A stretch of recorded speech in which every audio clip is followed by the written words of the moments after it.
নির্বাচনী কেন্দ্রের ভেতরে অস্ত্রের মুখে জিম্মি, ব্যালট ছিনতাই, তারপর প্রকাশ্যে জাল ভোট। হাতিয়া উপজেলায় ঘটে গেল চাঞ্চল্যকার এই ঘটনা। অভিযোগ অনুযায়ী হাতিয়া উপজেলা স্বেচ্ছাসেবক দলের সিনিয়র যুগ্ম আহ্বায়ক ওসমান গতকাল বুড়ির চর ৬ নং ওয়ার্ডের একটি মহিলা ভোট কেন্দ্রে প্রবেশ করেন। এ সময় তিনি অস্ত্রের মুখে দায়িত্বরতদের জিম্মি করে ব্যালট পেপার ছিনতাই করেন বলে স্থানীয় সূত্রে জানা যায়। পরে কেন্দ্রের ভেতরে জাল ভোট দেওয়ার সময় বাংলাদেশ নৌবাহিনীর সদস্যরা তাকে হাতে নাতে আটক করেন বলে প্রত্যক্ষদর্শীরা দাবি করেছেন। আটক করার সময় তাকে শারীরিকভাবে হেনস্থা করা হয়েছে বলেও অভিযোগ রয়েছে।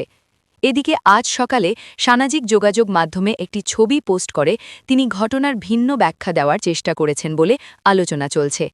আরও জানা যায়, তাকে দেখতে তার বাসায় গিয়েছেন নোয়াখালী ৬ আসনের বিএনপি মনোনয়ন প্রত্যাশী মাহবুবের রহমান শামীম।